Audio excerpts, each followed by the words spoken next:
Bien, justamente estamos acá entonces con los diputados que les había presentado, el diputado Roberto Alejos y el diputado Luis Pedro Álvarez, para pues platicar acerca de la reforma constitucional.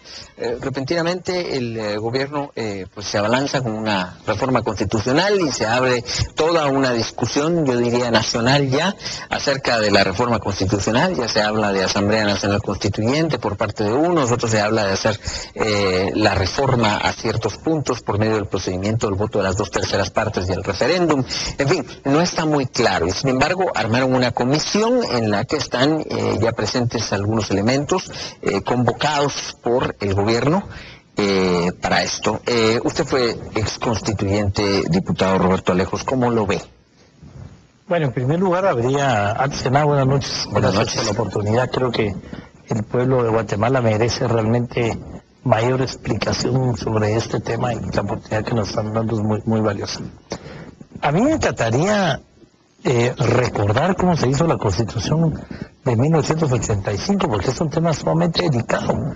En aquel entonces ningún partido político estaba gobernando, eso es sumamente importante. No estábamos en campaña electoral, aquí la campaña no ha terminado, ya volvió a empezar, no hubo pausa siquiera en el tema. Y coincidió que tras la elección las bancadas eran coincidentes en el sentido de más o menos el mismo número de diputados. Sí, y en ese sentido, digamos, como la campaña no terminó, se ha seguido de una manera irresponsable, diría yo, ataques permanentes, constantes en una campaña sin terminar. Por otro lado, digamos, en aquel entonces no hubo candidatos a la presidencia ni a la alcaldía, eran candidatos a una Asamblea Nacional Constituyente que lo único que podíamos prometer era hacer una buena constitución para retornar al sistema democrático que habíamos perdido. Todo eso no hay ahorita.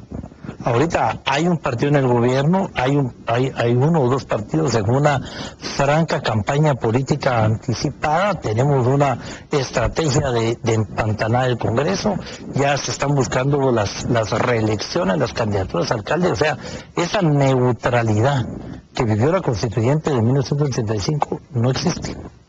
El 85% de la población salió a votar, tenía ese respaldo ante la necesidad de la población de querer regresar al sistema democrático de este país. Con la debilidad en la clase política y el desprestigio y la falta de credibilidad que tenemos los políticos ante la población, ¿quién saldría a votar a estas alturas en un tema que aún ni siquiera entendemos? Y entonces, dentro de ese contexto en el que se trabajó la Constitución de 1985, en donde hubo necesidad de llegar a un acuerdo, porque además el pueblo no le dio mayoría a ningún partido político, realmente meternos a tocar la Constitución en estos momentos es exageradamente peligroso, ¿verdad? Porque la carga ideológica, la carga política, el tema de que nunca paró la campaña, todo eso está y va a estar en el ambiente, lo cual no es nada sano y no le da la neutralidad que realmente necesitamos. Diputado Luis Pedro Álvarez, ¿cuál es su opinión acerca de este anuncio del presidente de vamos a reformar la Constitución?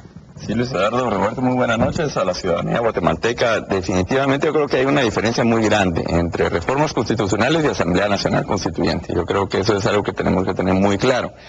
En la bancada de Encuentro por Guatemala, de la cual yo soy parte, nosotros creemos que tienen que haber cambios institucionales profundos en el Estado, que obviamente creen los incentivos adecuados para que Guatemala pueda prosperar, para que podamos cooperar pacíficamente, para que podamos producir más, para que podamos atraer inversión, para que podamos combatir la inseguridad, delincuencia, etcétera. Por supuesto que hay que hacer esos cambios.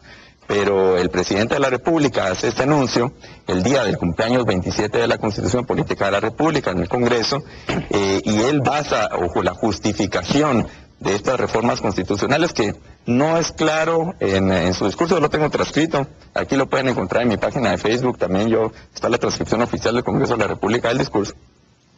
Y no se atreve a decir que lo que están realmente buscando es una Asamblea Nacional Constituyente. Vemos que, por ejemplo, el líder del partido líder, valga la redundancia, sí nos habla directamente de una Asamblea Nacional Constituyente en la cual perseguirían la reelección del presidente de la República.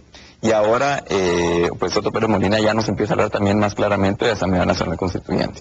Nosotros, como decía, la justificación supuestamente de estas reformas constitucionales eran 4 ejes.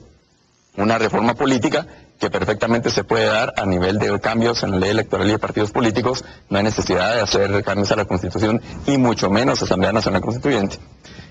Cambios en la transparencia, en lo cual yo no, pues por lo menos a mí, no me da ninguna credibilidad el partido oficial cuando habla de que va a impulsar cambios hacia la transparencia, cuando hay un paquete de ley de transparencia que estuvimos discutiendo al inicio de sesiones del Congreso y que de los principales responsables de que este paquete no se hiciera una realidad en Guatemala fue la bancada oficial, juntamente luego con la bancada interpelante, que ambos sumados suman mayoría.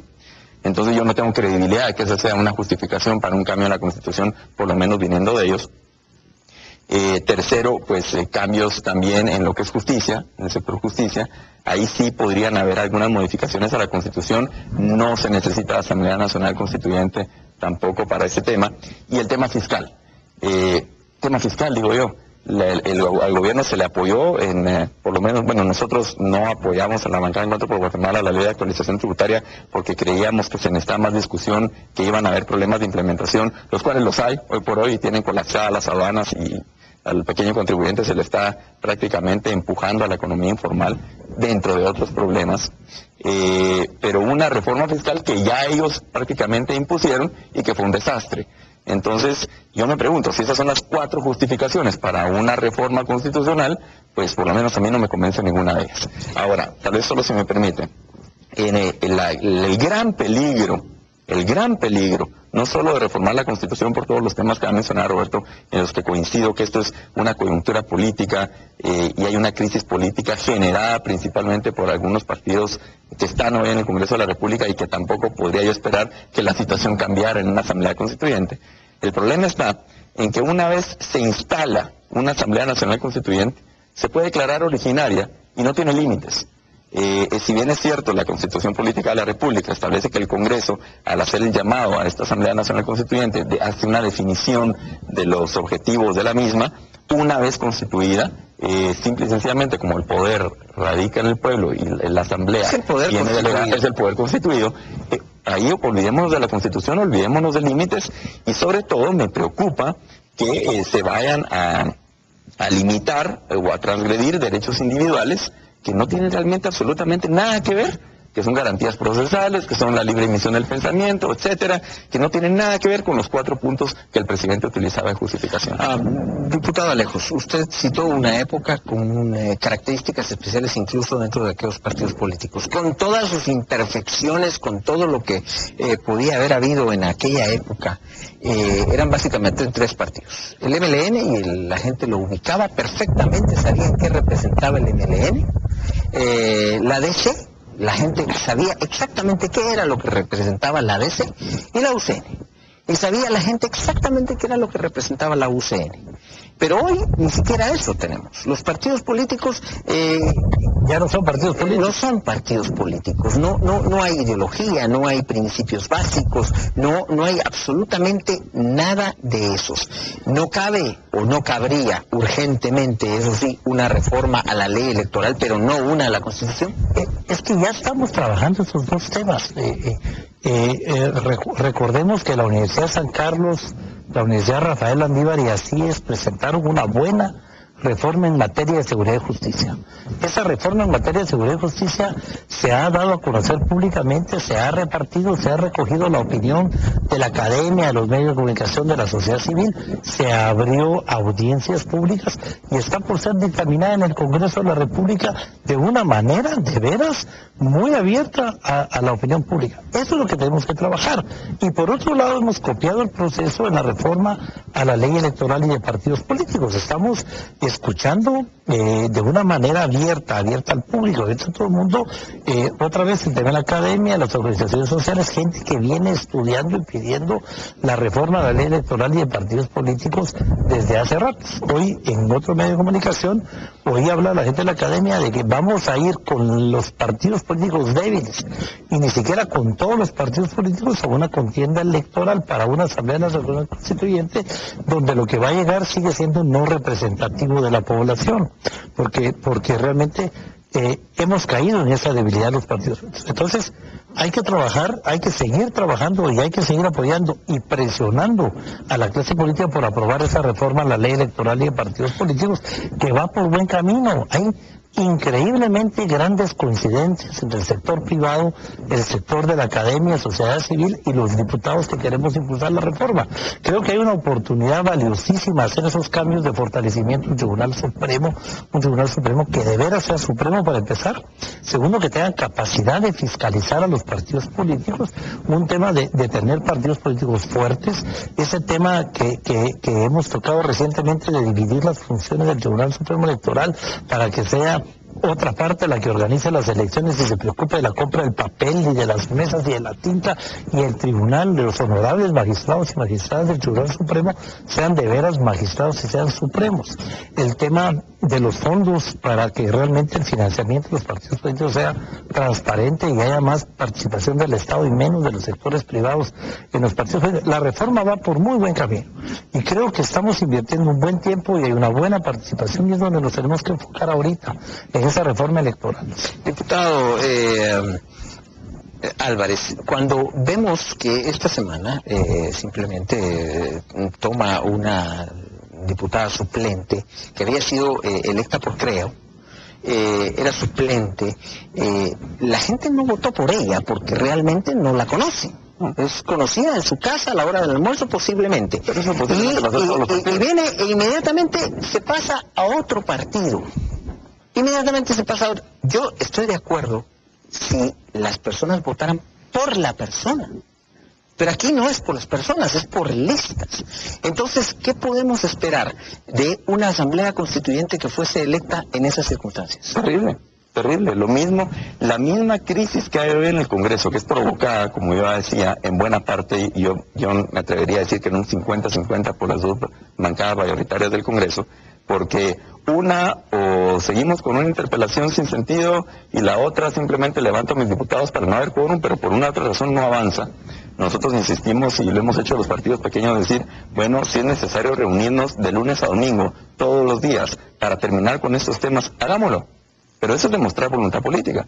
Parte de la reforma electoral que mencionaba Roberto, obviamente incluye lo del voto nominal. Eso lo mencionaba el presidente como una de las justificaciones para esta asamblea, para esta reforma constitucional. Pero esto precisamente se está llevando a cabo en la Comisión de Reformas Electorales del Congreso de la República.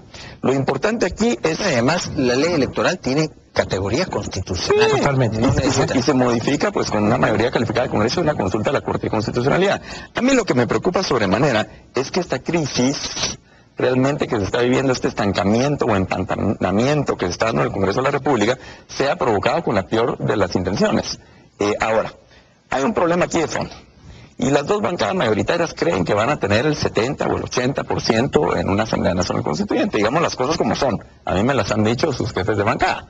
Y entonces piensan que van a gobernar desde la Asamblea Nacional Constituyente. La realidad de las cosas es que no va a pasar así. Va a haber otro estancamiento con intereses políticos mucho más grandes de los que ya hay hoy en el Congreso de la República. Yo como ciudadano, y eso lo diría yo como ciudadano y no como diputado del Congreso de la República, yo cuestionaría si no es posible que puedan trabajar y llegar a consensos hoy en el Congreso de la República y demostrar buena voluntad para pasar leyes de transparencia, para pasar la reforma política, para transparentar el gasto público. ¿Cuántas denuncias hemos hecho en la bancada Encuentro por Guatemala? Es que prácticamente en cualquier compra que se está haciendo hoy en el Estado encontramos sobrevaloración y corrupción. Entonces, si no nos arreglan como ciudadanos, lo que yo me cuestionaría, y les pido a la ciudadanía que lo hagan, si no me arreglan estos cuatro, por lo menos, pilares fundamentales, ¿de qué me están hablando? De una Asamblea Nacional Constituyente, con intereses políticos de por medio. Para mí sería suicida. Diputado Vallejos, hay temas que además preocupan en esto, sea como sea la reforma que se plantee. Uno de los temas importantes y que estaba en la mira desde hace ratos es el tema de la alternabilidad en el poder y la no reelección, que son principios que vienen desde 1945 y todos sabemos exactamente por qué vienen. Porque tuvimos dictadores en este país que hacían las de Chávez, que hacían las de todos estos, que vienen y simplemente fingen una elección y fingen una reforma constitucional y se quedan una y otro y otro y otro y otro periodo desde el poder del Estado. tenemos eso, pero entraríamos también en la discusión primigenia de cada uno de los derechos constitucionales, sabiendo exactamente todo lo que se discutió en aquel 1984, cuando el derecho a la propiedad privada, el derecho a la aportación y tenencia de armas, ¿cuántos derechos no se discutieron y fueron de alguna manera momentos difíciles, si se quiere, para el país, aunque se lograron llevar a cabo? ¿Regresaríamos a esa discusión? No podemos regresar a esa discusión, o sea, vuelvo a repetir el tema del contexto en el que se dio. Realmente la Asamblea Nacional Constituyente alcanzó niveles de pacto de país al grado. El MLN era un partido... Hubo que darle su empujada. No, yo sé, pero digamos, el MLN era un que la partido prensa tuvo que empujar bastante porque la estaban iba muy lento, ¿verdad? Mi primera intervención pública en el Congreso fue precisamente para decir, al paso que vamos, Nochebuena el año entrante, y me acuerdo los ataques de la vieja guardia y de toda la gente que quería que la cosa fuera más despacio. Pero mire, el MLN se declaraba en aquel entonces anticomunista. O sea, no había nada escondido, su ideología era clara y terminó con su ideología clara. Un partido que tenía años, un partido que conste que no era mi partido, pero la solidez de ese partido político definido en el oriente del país representaba un sentimiento de la población, inclusive de la población mundial y de muchos guatemaltecos.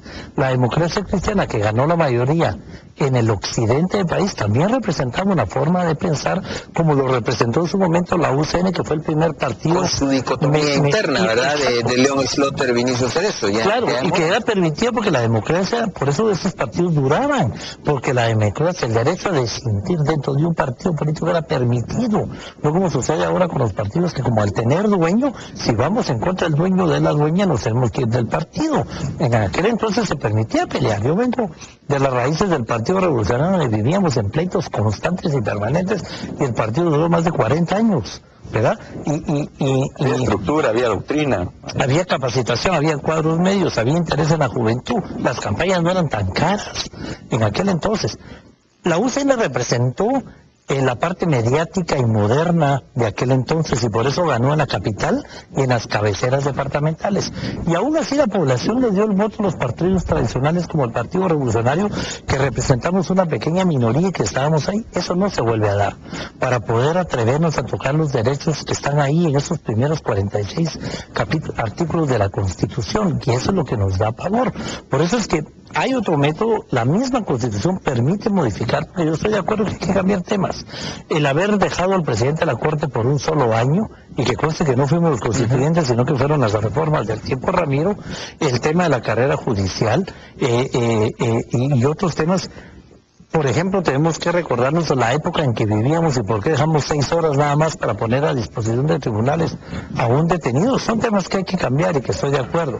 Soñamos con un Congreso que no crezca más de la cuenta. El sueño de todos, el Congreso fuera electo a mitad del periodo. O sea, hay que hacer cambios en la estructura de este país. Hay que analizar realmente en dónde hemos fallado, pero ya estamos trabajando, quiero insistir, en el tema de seguridad y justicia, en la ley electoral. Sigamos adelante en ese tema, ¿verdad? Pero yo también comparto lo que decía Luis Pedro. El miedo a que una vez instalada una Asamblea Nacional Constituyente se declare a sí misma la única, y que es un tema en que los tratadistas nunca se han podido poner de acuerdo en el tema de que se convierte originaria en ese sentido y decida cambiar todo. Y entonces aquellos temas que nos tomaron muchísima discusión y que tenían ese enfoque de defensa a los derechos fundamentales de la persona, esa Constitución que no hemos logrado desarrollar todavía como país con todos esos defectos, ¿verdad?, estaría siendo tocada nuevamente sin haberle dado la oportunidad de desarrollo.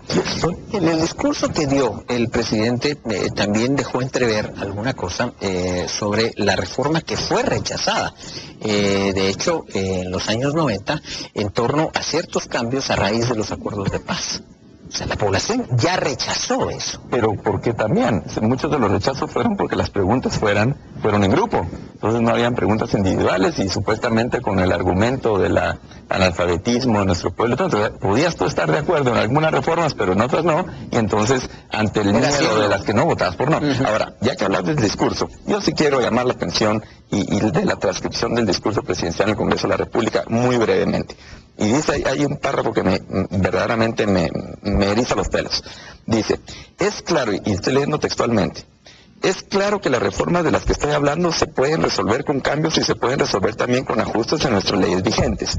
Pero les quiero decir, estoy convencido que con las reglas institucionales y políticas vigentes, estos cambios administrativos y legislativos serán muy penosos y serán lentos. Inclusive, es posible que nunca se puedan realizar y no aceptar dichos cambios es inaceptable. Más adelante dice, por lo tanto, estoy antes de terminar, respondiendo a un sentimiento ciudadano pacífico pero creciente, por un Estado más moderno, transparente y más efectivo, pensando en construir las bases del partido político que regirá la relación entre la ciudadanía y el Estado del siglo XXI. ¿Qué partido político es ese, perdón? Y termina diciendo, por una Guatemala más segura, justa, transparente, participativa y próspera. El mensaje, yo me pregunto, ¿qué partido político es ese? Me imagino que es el que él representa. No creo que esté hablando del mío o del de otras personas, pues. Y a mí me asusta. A mí, y esto es transcripción literal del discurso presidencial. ¿Cómo vio usted? Yo quisiera regresar al tema que estabas tocando, en el sentido de las reformas que fracasaron. ¿Por qué fracasaron? Precisamente porque aunque no se convocó a una Asamblea Nacional Constituyente, se instaló paralelamente al Congreso cualquier cantidad de representantes igual al número de que los diputados, donde estaba representado el mundo y medio mundo, y todo el mundo le quiso meterle a la Constitución todo lo que quiso, hasta que si los juicios iban a ser bilingües, que o sea, se le metió tanto a la Constitución que se desvirtuó la Constitución, y entonces la misma población dijo, no. Eso y habían buenas reformas. Como Chapín, trastearon de esa manera. Por supuesto que habían buenas reformas, lo que realmente había motivado el tema de tratar de reformar la Constitución, en los temas que la constituyente no vio, porque hay un sector muy pequeño de la población que se encontraba en la montaña en aquel entonces, que no tuvo voz y voto y que lo fue a pelear a los acuerdos de paz. Pero haber metido perros, gatos y ratones en la misma caja nos dio esa pelea precisamente que nos llevó al fracaso. Y ahorita sucedería lo mismo.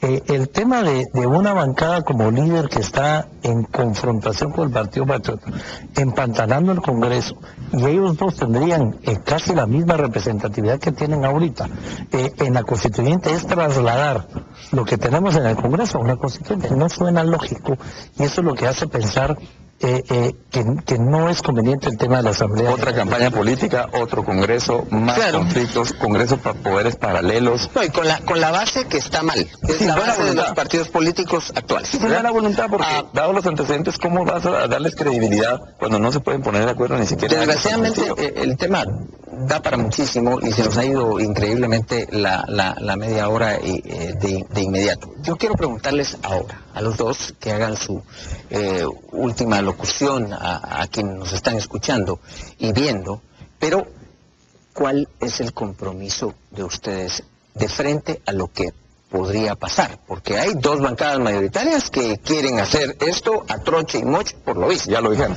Bueno, ¿cuál sería la actitud del diputado Luis Pedro Álvarez?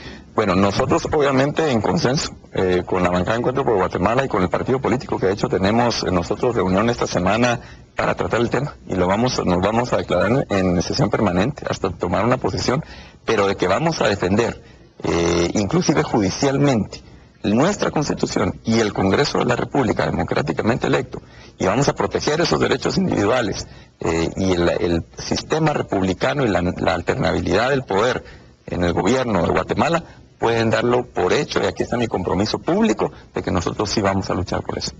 Bueno, judicial, pero hay que ir a pararse a veces a las calles. Usted viene de una casta política que en esa época era muy común que los políticos salieran a las calles, demostraran su poder de convocatoria y simplemente se opusieran a las cosas que consideraban correctas. ¿Qué haría usted? Así se paró el intento de golpe de Estado de Serrano Elías, todavía fue el último intento de la clase política de aquel entonces de irse a parar a las puertas del Palacio y evitar... Que no eran un dechado de virtudes, ¿verdad? Tampoco estoy diciendo que eran un dechado de virtudes, pero era una metodología que ya no hay. La clase política se está autoexterminando, y por eso es importante que hagamos esas reformas a la ley electoral y partidos políticos. ¿Qué haría usted? 2 de julio, el presidente de la República se comprometió a entregar su propuesta. En ese momento hay que subrayar todo aquello que se pueda hacer cambiando las leyes vigentes o legislando con leyes ausentes dentro de lo que es nuestra legislación normal. Y habrá que subrayar los cambios constitucionales que, insistimos, se pueden hacer sin necesidad de correr ese grave peligro de ir a una Asamblea Nacional Constituyente. En caso ellos continúen en el camino que pareciera están dispuestos a nosotros tomar, los constituyentes, Roberto Alejo? nosotros los constituyentes, incluyéndome a mí y a todos los demás, hemos jurado defender la Constitución Política de la República de Guatemala. Ese es un juramento, no es cualquier chiste. Tenemos la obligación, y Roberto Alejos así lo va a hacer, de defender esa Constitución, especialmente el tema y esa carga fuerte que se hizo voluntariamente de los derechos humanos que están ahí como una base por primera vez en la Constitución Política de la República de Guatemala. Bien, muchas gracias señores diputados, al diputado Roberto Alejos Cámara y al diputado Luis Pedro Álvarez. Muchas gracias por haber estado con nosotros esta noche. A ustedes, pues muchas gracias también por habernos acompañado. Buenas noches.